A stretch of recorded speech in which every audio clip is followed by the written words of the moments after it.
Hello everyone. A very good evening, and thank you for having me here. Thank you, Ishala. Thank you, Abhi. Anmolpreet Singh is a model and a community psychologist. He has been working with marginalized communities since 2 years. He has been part of organizing street plays for creating awareness among masses. Tell us more about it and also share your thoughts. Welcome, Anmol.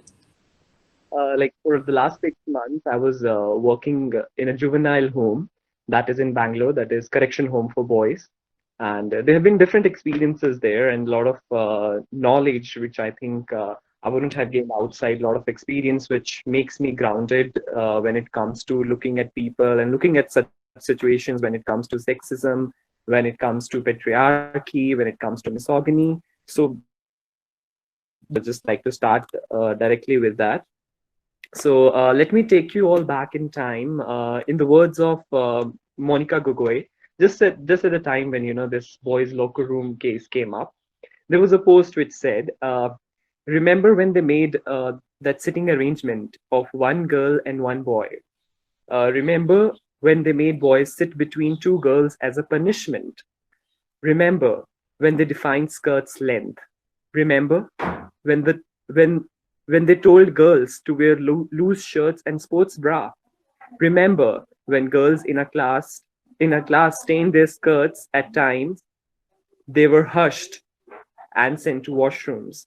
Remember when they called only girls into a room for a counseling they called understanding your body and put the boys outside?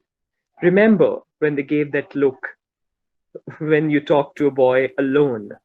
Yes, it all started there too. They did it too. Speaking from a psychological point of view, factors responsible for sexism or patriarchy or misogyny, for that sake, it comes into play from the very moment the child is born, from the color of the blanket to the choice of toys. It's all defined. That if it's a boy, it's this. If it's a girl, it's supposed to do this. More broadly saying, we define it as gender roles. Evolutionary male was supposed to gather food and females were supposed to reproduce. Are we still living in that stone age?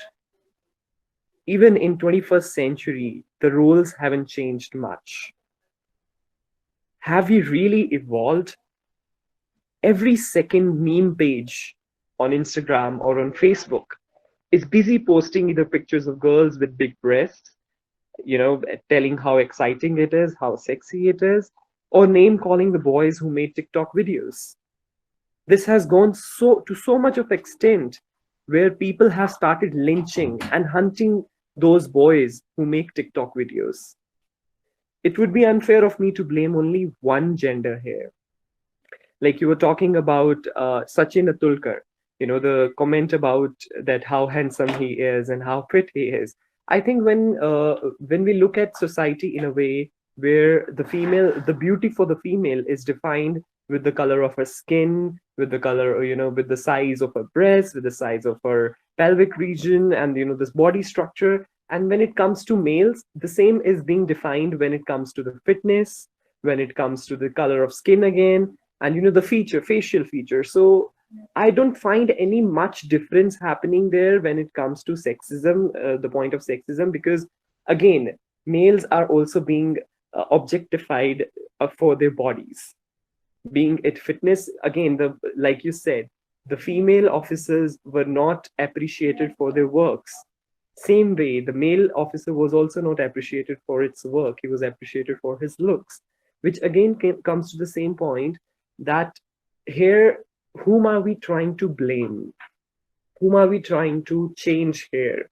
Are we really looking at the cause here, or are we just looking at the symptoms of the problem? Of course, these all are the symptoms, and we see, female being materialized on the social media, being name called, and a lot of things happening around. This is the symptoms of the problem. Like the way we say for depression, the symptoms would be, having lack of sleep or having change of appetite. These are only the symptoms. But to change the problem, to change the cause, I think we need to look at the more deeper level when it comes to parenting. When the parent tells a child, this is what you're supposed to do. You're a guy, you're not supposed to cry. You're a girl, you're supposed to be soft. That is where it starts. And it slowly builds up with the environment. It starts with the family itself. It starts with the mother. It starts with the father. And that is where it goes on ahead and ahead, and that is what causes it into a bigger problem. Talking about my personal experiences, like there are a lot of, like, boys locker room is, I would say, is just a glimpse of it.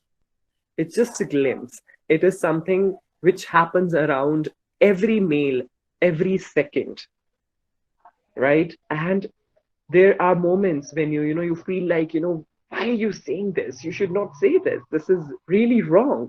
But then you see that, there are 10 people around you who are approving of that behavior. And then the person who, negates it becomes wrong there. It has happened to me a lot of times, like even in gyms, even in, standing in a public area, wherever you see a group of boys standing, you see them talking about girls. It's a very sad picture.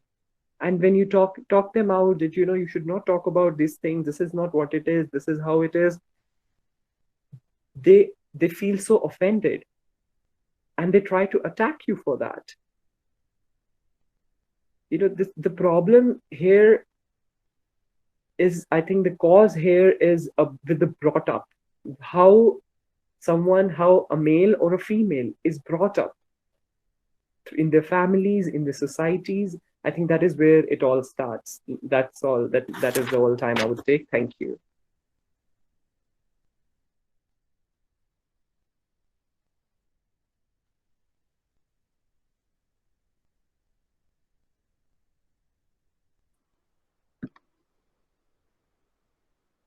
Vishala, you are on mute. Yeah. Oh, I'm so sorry. Thanks, Abhi. Thank you, Anmol, for sharing your thoughts. So I was saying that you mean to say parenting plays a very important role in in the way responses are given towards these things. And even when you call out objectification and you say, okay, you know what, you are not supposed to do this, and yet you are attacked, you're saying.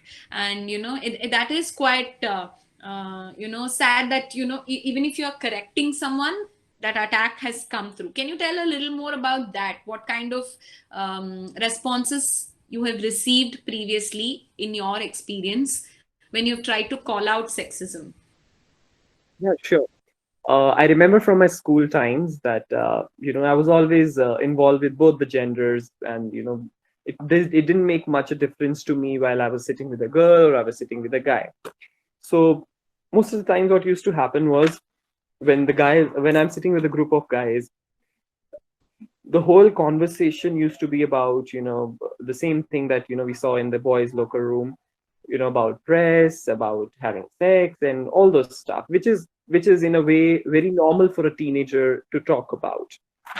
But when you called it out that this is not the way you are supposed to talk about somebody, this is not the way you should objectify somebody, then you are being you are always what do you call, thrown away out of the group, and you're called as, you are not a man, you are a you're a woman, that you are not talking about all these things, so you are not supposed to be with us, you don't have a stable mental health, stable mental mechanism going on for you. This is how boys talk, and if you're not talking like this, then you are not a boy. And Yeah. for a male in a teenage, that crushes their self-esteem a lot, because then you're not accepted in the group, Mm. Yeah. then you feel like you're being left out. And then again, people even who are calling it out, they also get involved in the same thing, because Mm. just to be part of the group, just to feel, to be a member of the group. So So I think, toxic. yes, the toxic masculinity that is being portrayed and that is being cherished among the Mm. male, Mm. coming from their fathers, I would say, these are the things we see in the family, right? And I wouldn't only blame the male counterparts here, even the mothers, like the way the fathers behave with mothers, that bring me this, bring me that, and the mothers respond very politely to that, and they go abide by that. They never oppose it. So that behavior becomes normal, right? For them, it is a normal behavior. They think that is how you are supposed to behave with a female, because that is how what they have been seeing in their own families, right? All the forcing that happens and the domestic abuse that happens, it all starts from the family, and it all becomes normalized with time.